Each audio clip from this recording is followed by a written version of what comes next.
end.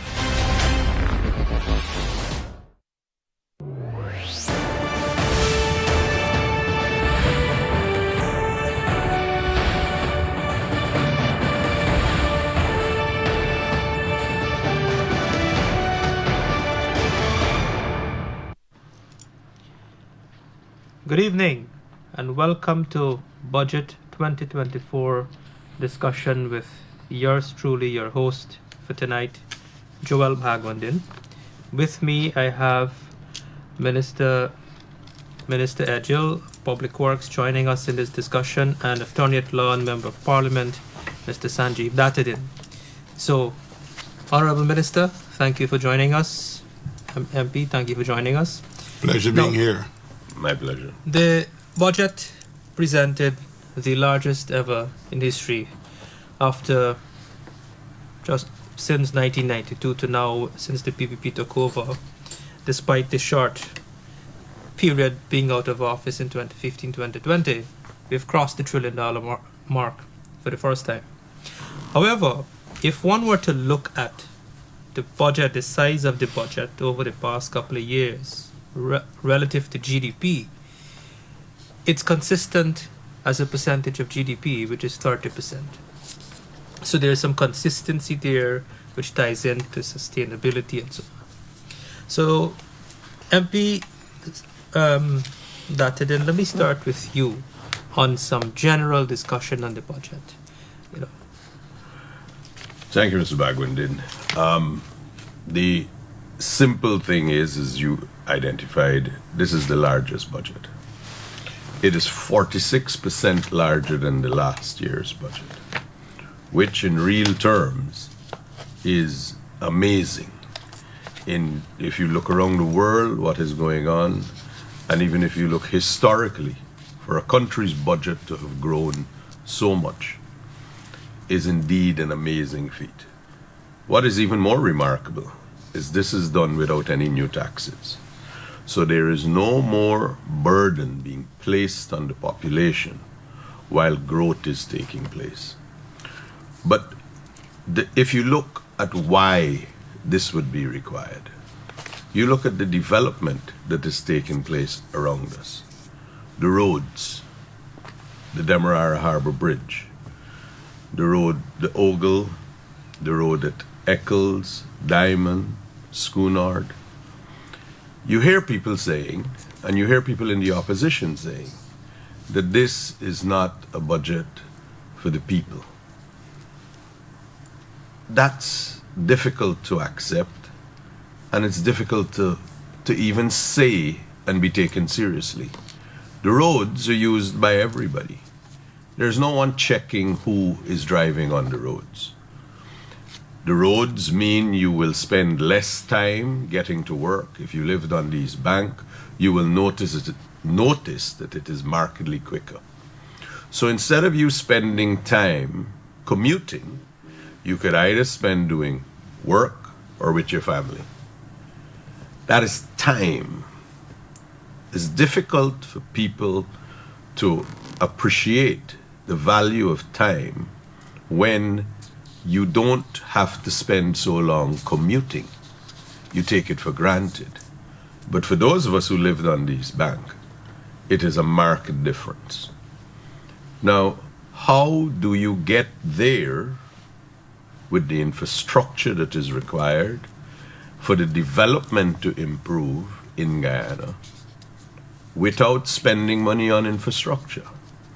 We would all like to sit down and say, well, we should do this with the budget or that with the budget. But it has to be systematic. If you get more roads, you have more lands opened up. More land mean more housing. More housing, more industry, more commercial activity means the tax base is widening. The widening of the tax base means that there is more income that would come from that source. It is when we get to the point where Guyana is sustaining herself that we could talk about all the things that people are saying that you should have more of this or more of that. You have to focus on what are the fundamentals, the building blocks of an economy. And the building blocks of an economy is infrastructure. The more infrastructure you have, the more opportunity you have. The more opportunity you have, the more development will take place. I like the example that you give referencing the bridge, and if I may elaborate a bit more to put into perspective what time really means. You know, often when I speak about our development, it's difficult for me not to give the historic context briefly. And the historic context is simple.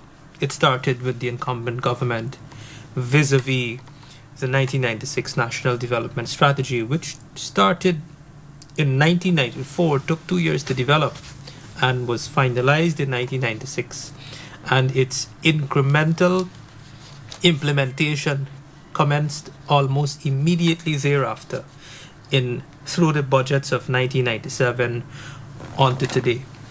Of course, we know our history, we know of our political challenges and limitations that largely, apart from financial constraints, more so the political challenges that inhibited us or prevented us from achieving those developments. And I've noted the opposition taking credit without any substantiation or any evidence that they come up with these ideas. To take, for instance, the bridge in Linden. But if one were to peruse that document, which is available as we speak on the internet, you would see that all those bridges, including the one that we're building now across the Demerara River, and all the road infrastructure, they were identified for implementation since then, nearly 3 decades ago. So, and if one were to examine that document further, one would quickly be able to verify that the bridge that we're now building across the river, the Demerara River, there were timelines, set timelines. And it was supposed to have been implemented by 2010. Now let's just say for simplicity, we should have had this bridge since 10 years ago.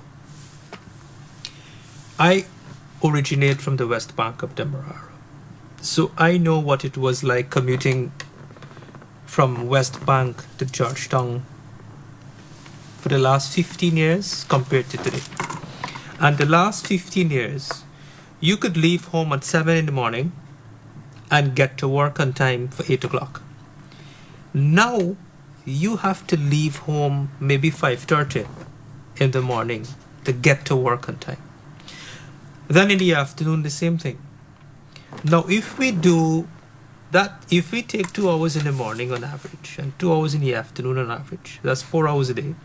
If we times that, say, by maybe 260 days a year, and then you times that by 10 years, then you get the equivalent. You work it backwards, that's number of hours, then you work it backwards to get days, months, year.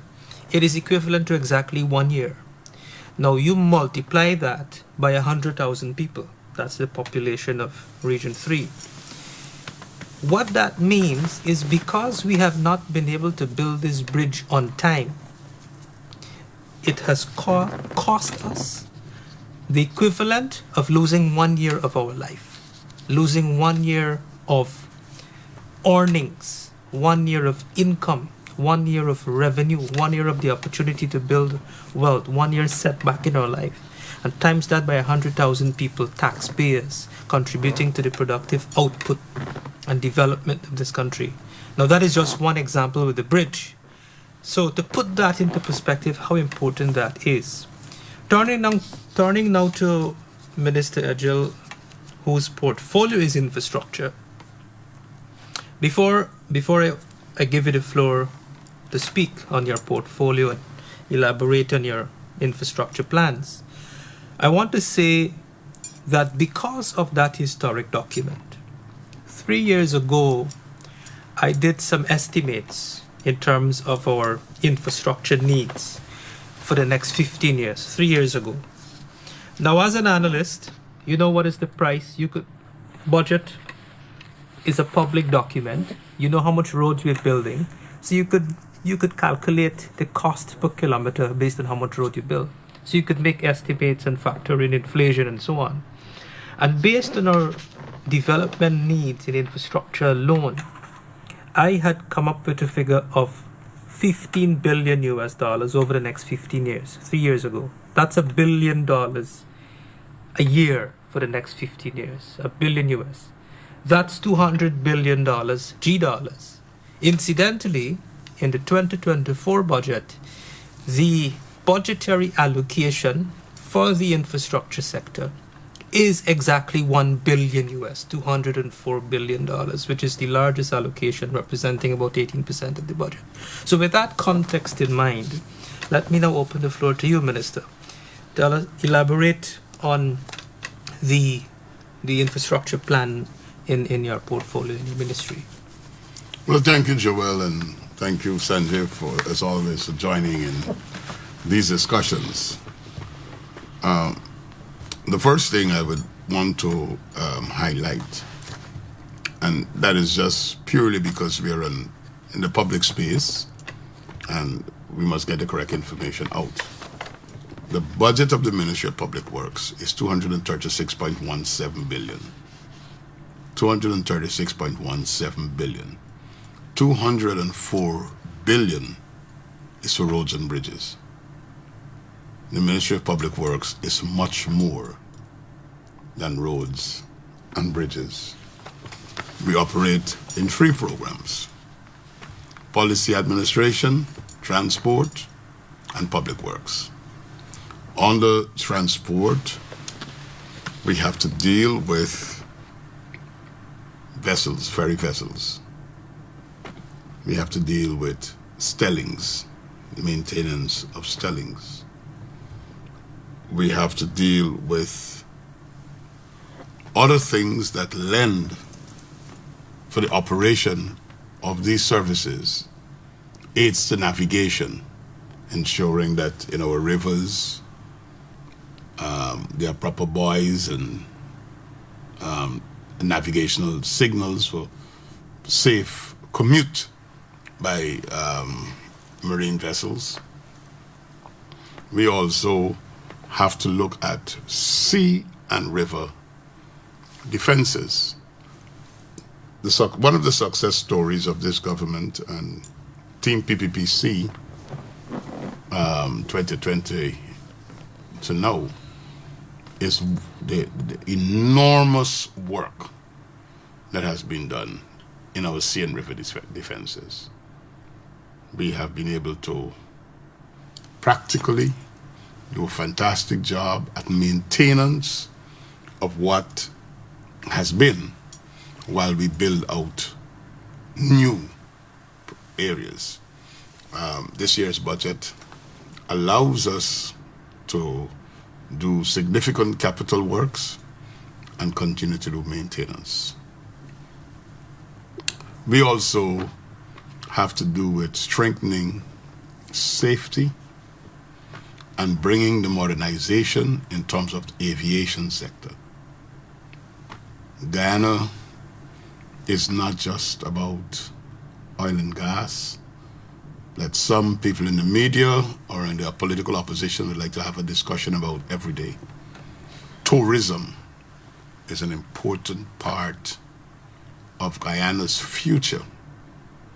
As a matter of fact, if you really want to create real employment, sectors that employ large numbers of people, agriculture and tourism, and the other one right now are the BPO services or ICT, the people that are being employed in those areas.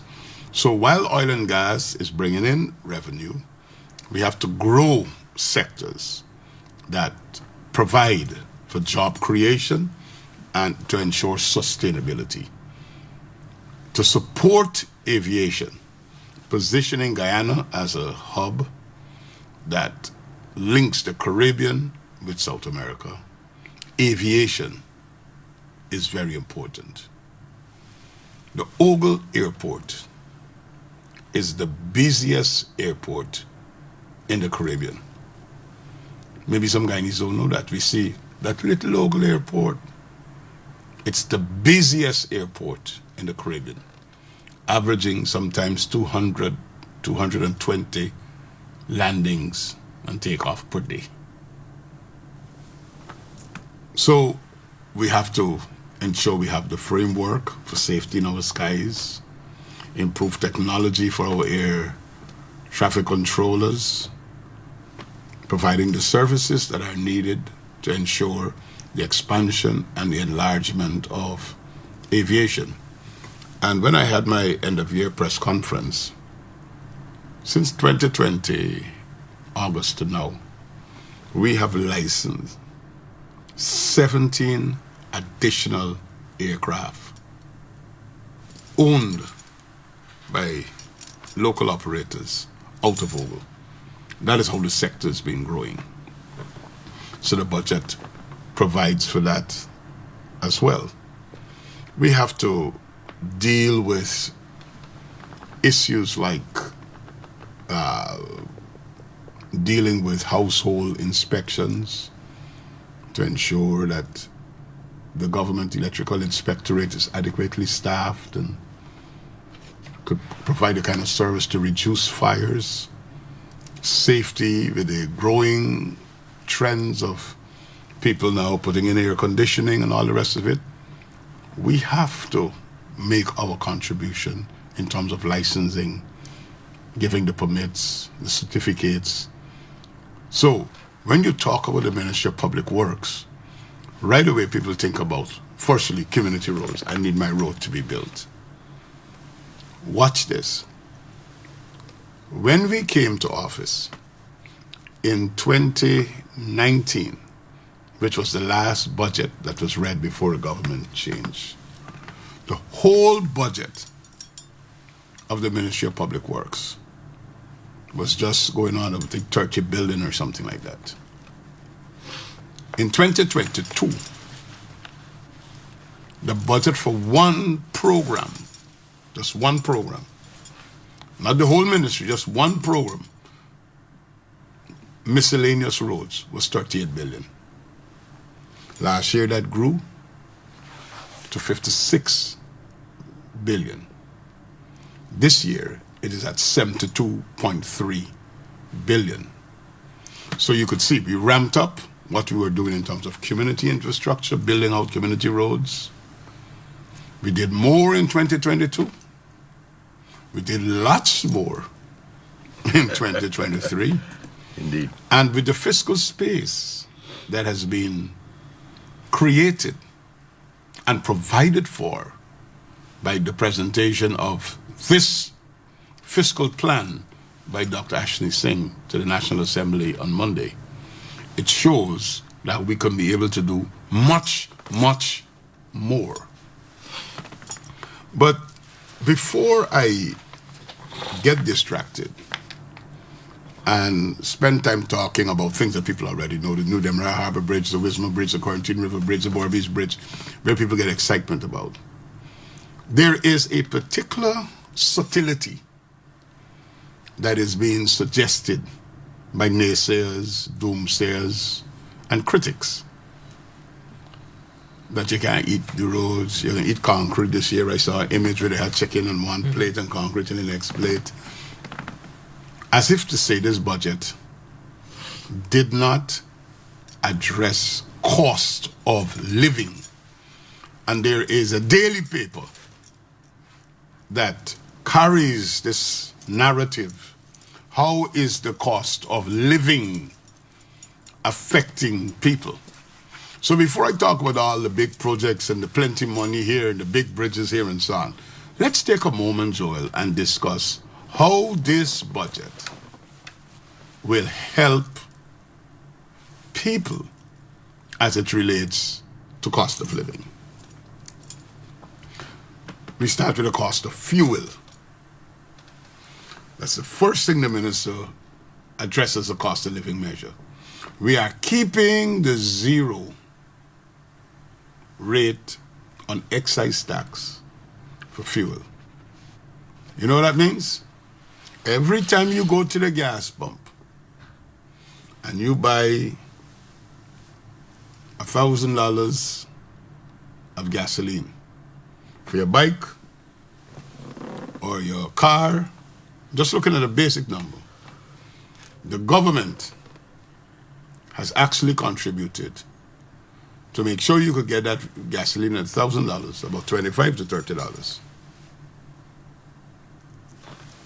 So rather than paying $1,030, you're paying $1,000.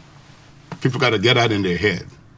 It means that if the man who is running the logging operation, or the man who is running the trucking service, or the taxi driver, the speedboat operator, and the minibus operator, that's one of the reasons why we have not encouraged the increase of fares. Because rather than passing on the tax that will see an increase of expenditure for the product, the government is paying it. You know what that also means? That every time you pick up your GPL bill, there's a percentage there that the government is taking care of, because the government has not allowed GPL to increase the cost of electricity based upon the price for fuel. The government is paying that. So that's a cost of living measure that sometimes we don't want to talk about. Now, when COVID came,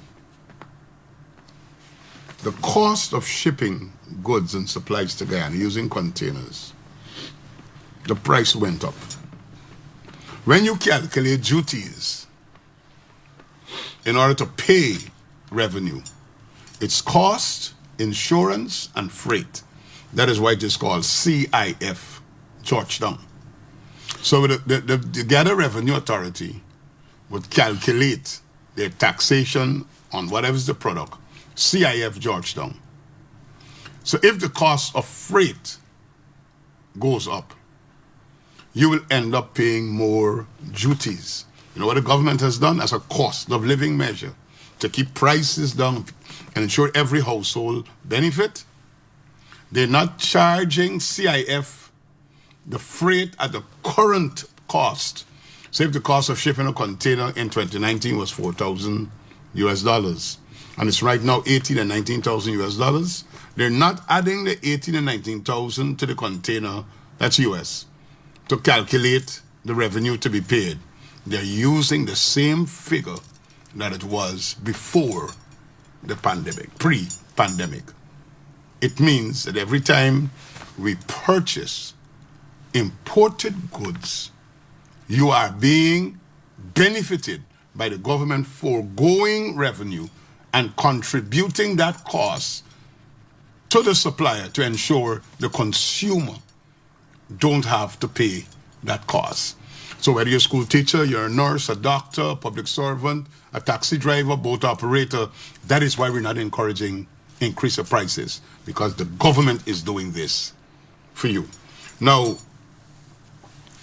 one of the cost of living measures that was introduced, and I see people are making light of this somewhere, is the part-time job program. The Vice President has addressed this numerous times. When we came to office, we had more than 50,000 people who had lost jobs and were not meaningfully employed. People don't just need handouts. People need opportunities. So we started what is called the part-time job program. I think there are now some 15,000 people or more on the part-time job program in all the regions of Guyana.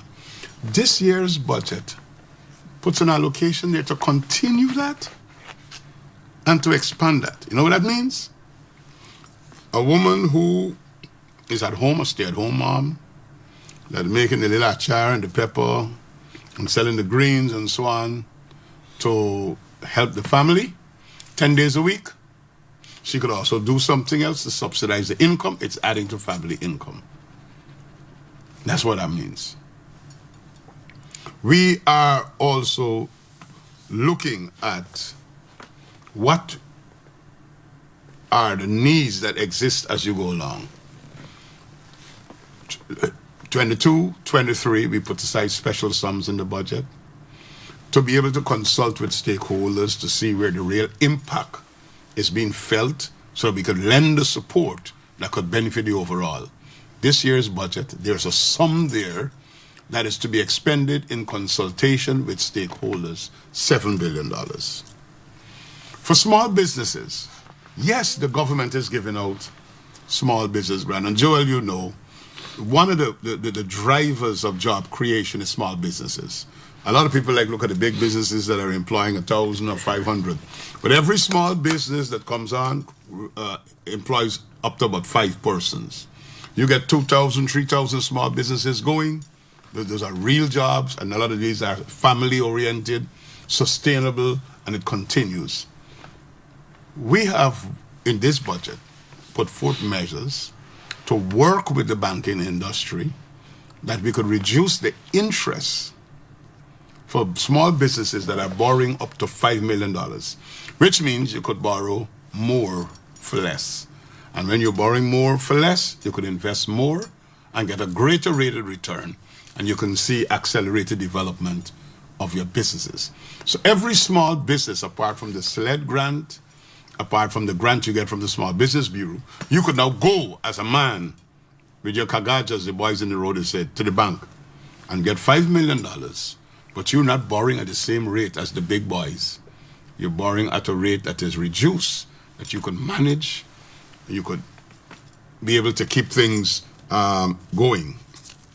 Now, for women, one of the biggest health challenges that we have in this country is cancer.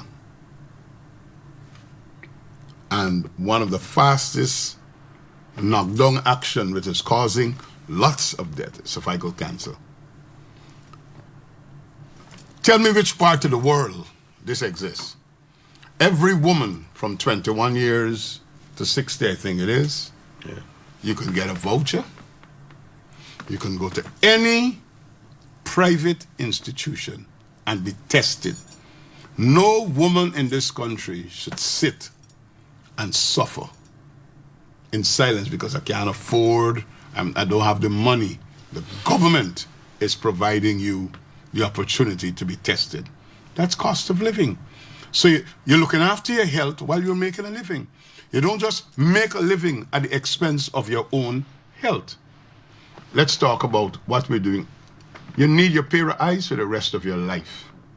If you really want to put a man in trouble, let his eyes and his feet have real problems. You need your eyes and your feet for the rest of your life.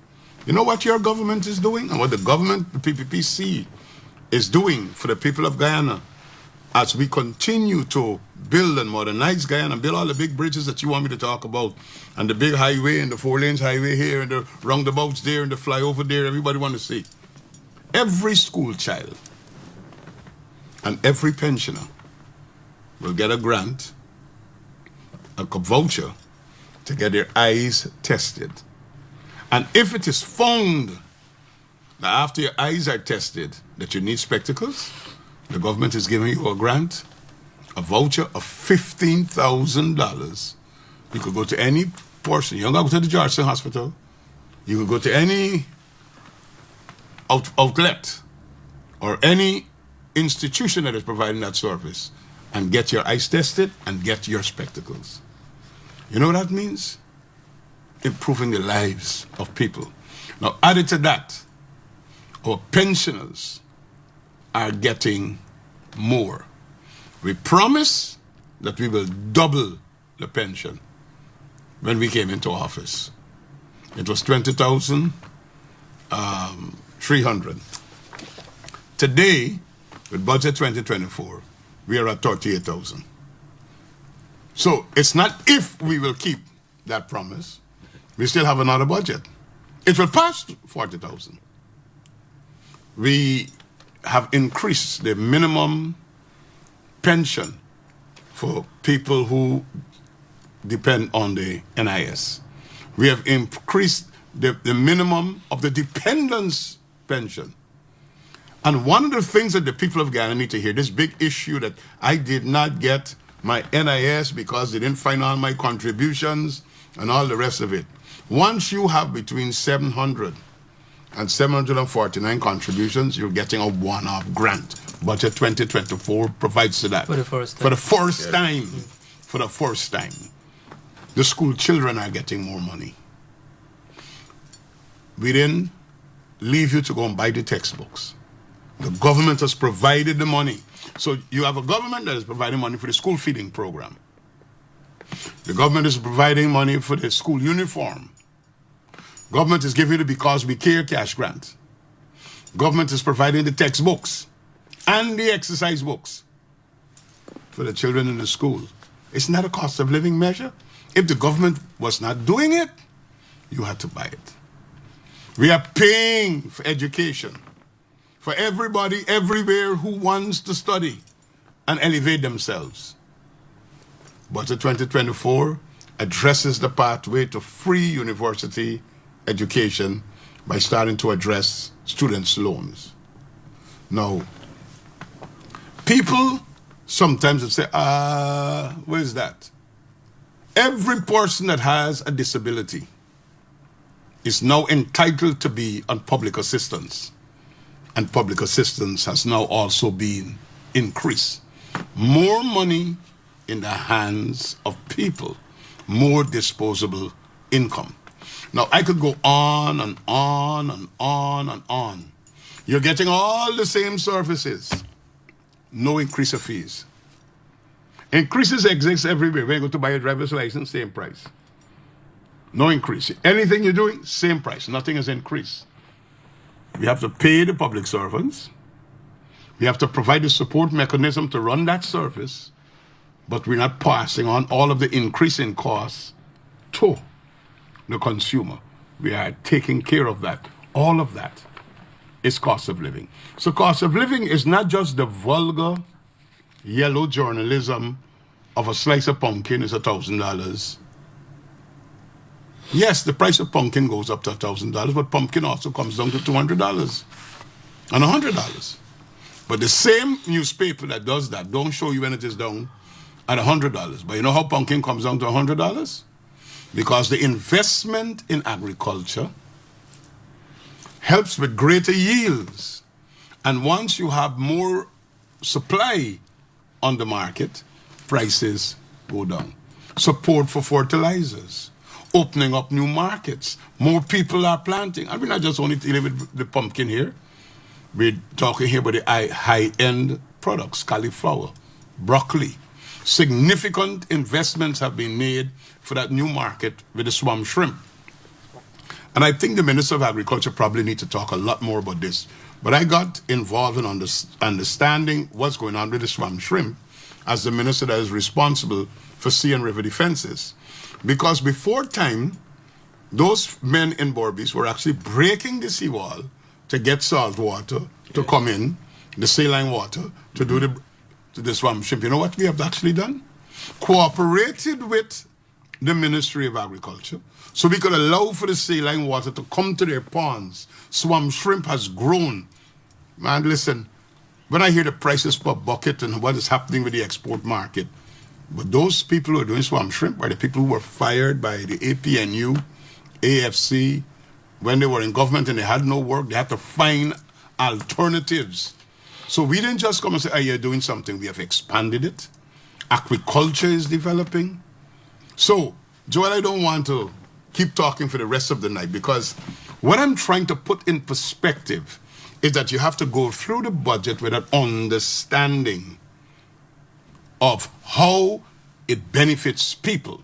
And we in the People's Progressive Party Civic, Team PPPC, President Ali and his cabinet and his team, everything that we do, before we decide on it, we have to answer the acid test.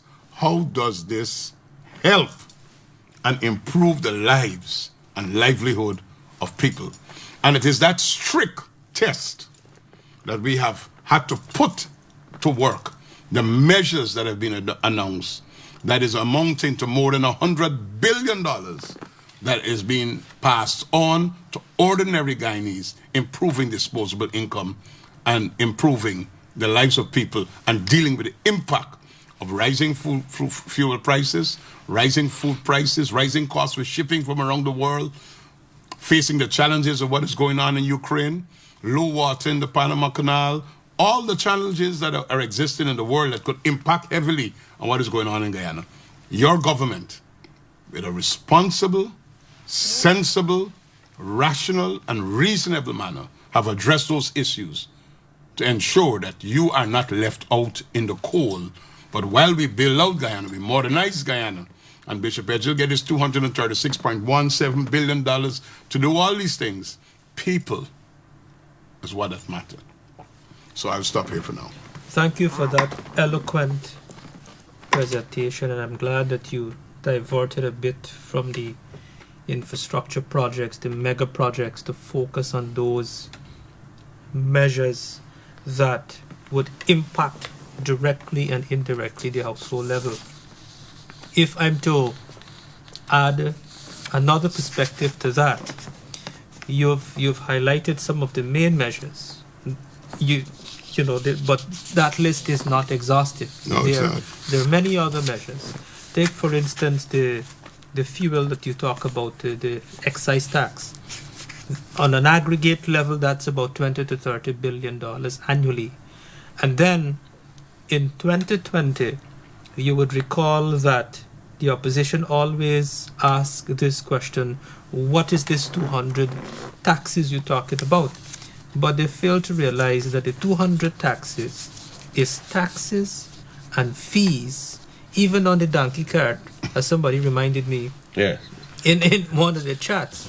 But the 200 is when they reduce the VAT from 16% to 14%. So the optics of it, oh, you're doing a great thing, we reduce the VAT, we promise you to reduce the VAT. But what they didn't tell people, and this is what they don't understand, is the 200. They add VAT on hundreds of items that were Including zero-rated. water and electricity and data. Healthcare, medical supplies, education, private education. That is where the 200 comes from. And what that amounted to was over $60 billion in additional revenue to the Treasury, which means taking out $60 billion more from the pockets of households. So with the reversal of that, that immediately restored $60 billion into the in disposable income, which works out to about $300,000 per household.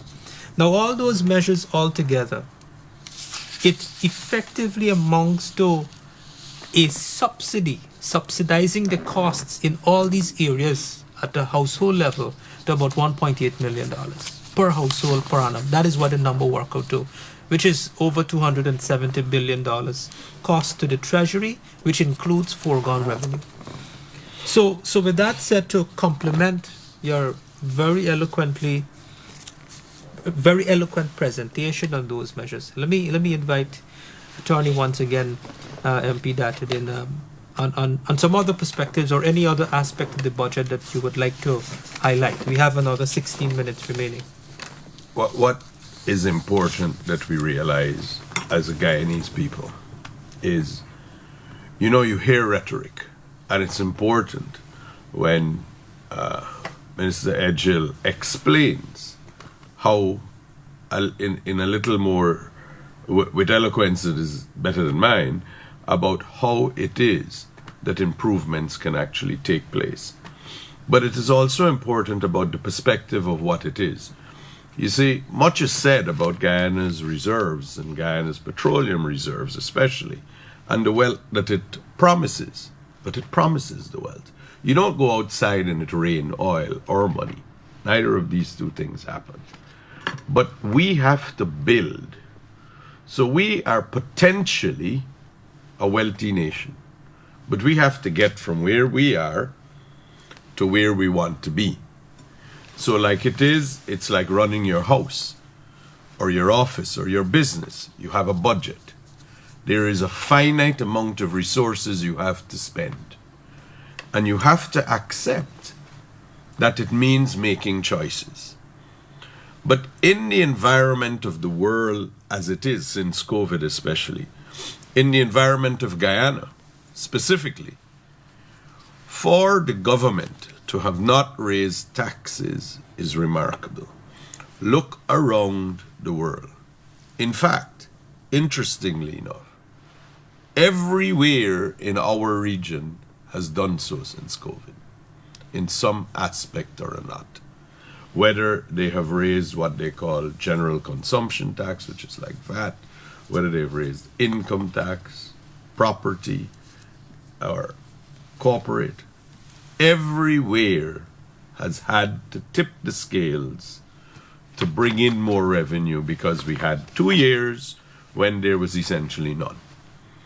So it will take a while for national economies around the world to recoup some of it to be able to continue to provide the services they do. But for the government to forego it, it means that you, the citizen, would have more spending power, which is really what everyone wants, more spending power.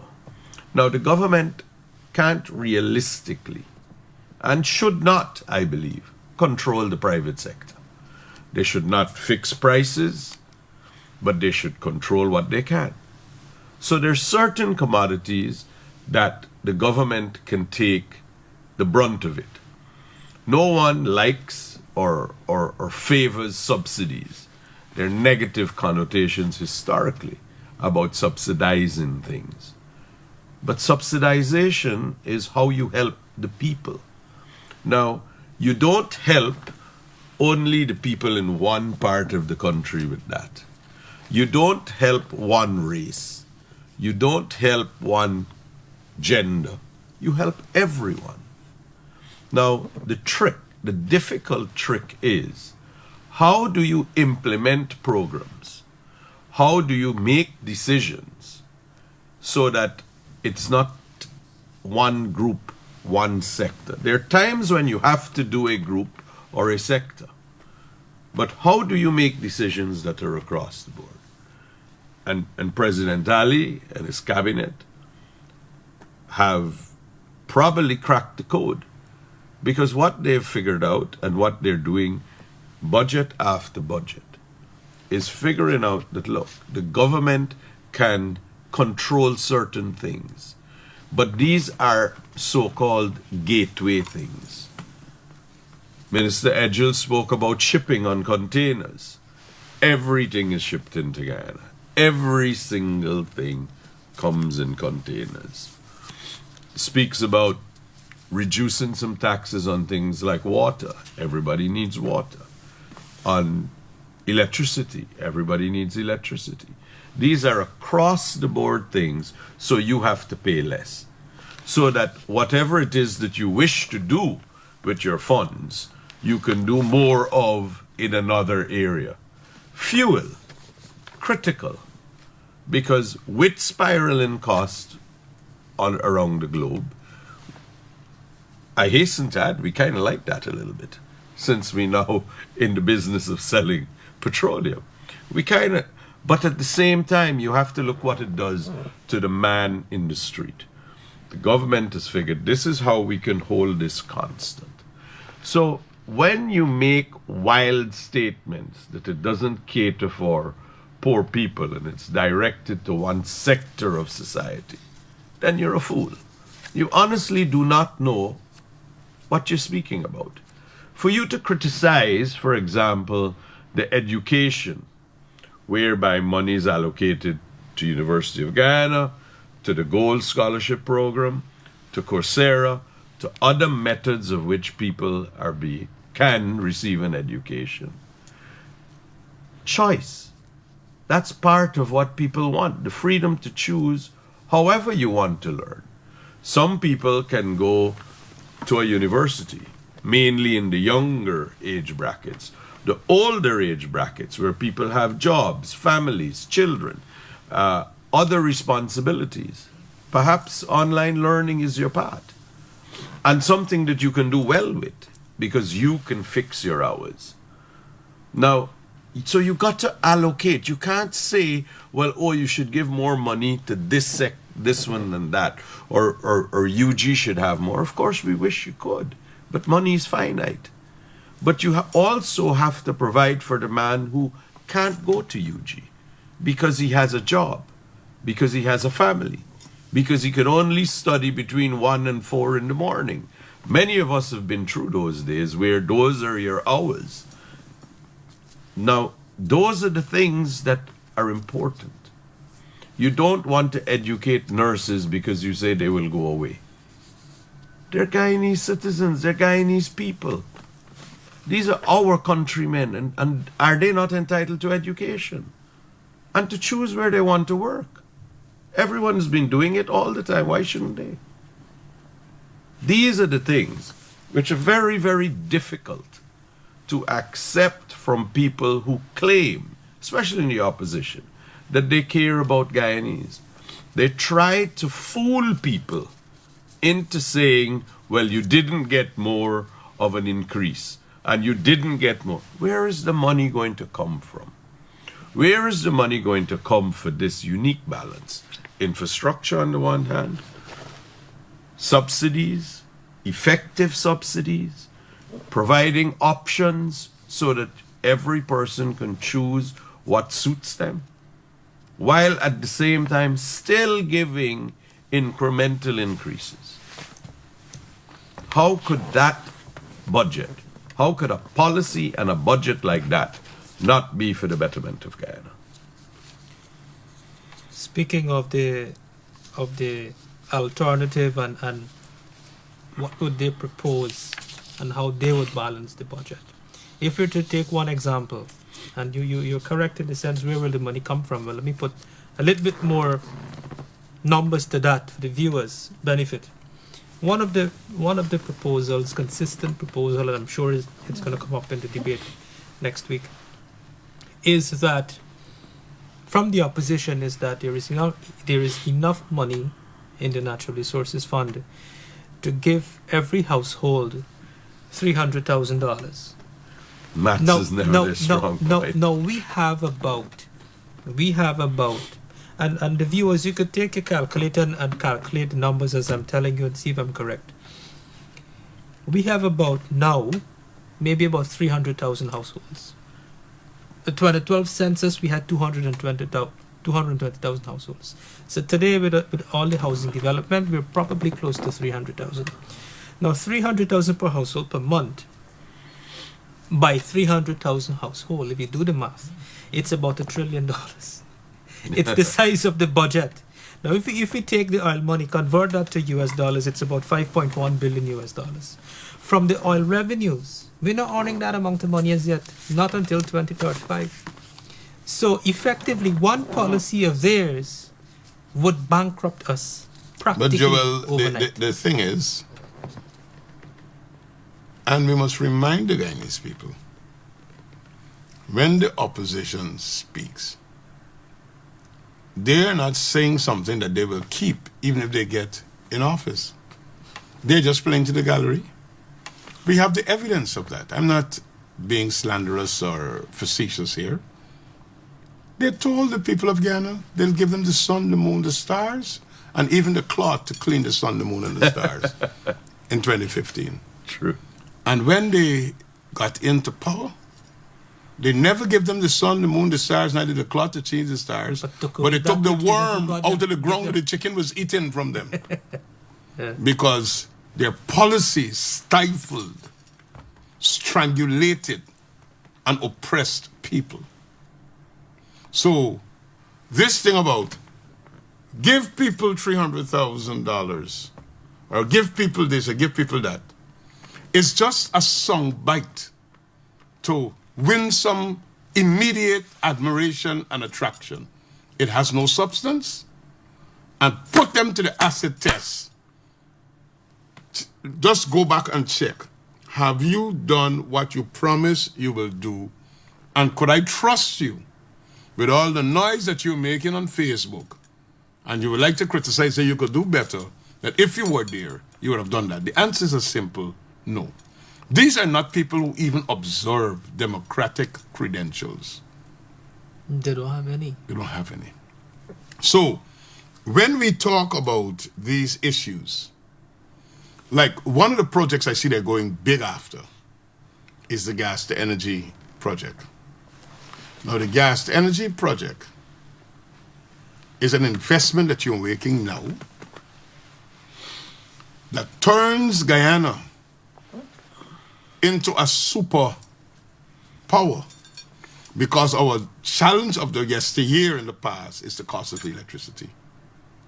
We'll be able to bring the cost of electricity 50% down, and eventually lower and lower. They don't understand the economics of that. They don't, but the people must understand it. You're putting the money out now to buy the house, so you don't have to pay the house rent every month. And eventually, the $150,000 you're spending in the house rent could be used to do other things in the house. You could put in AC, you could make a walk-in closet, you could put in a bathtub, as against just a shower. But you're making that big investment now that you don't have to keep that expenditure going. Budget 2024 deals frontally with making provisions to secure Guyana's prosperity as we go down the line in the gas to energy project.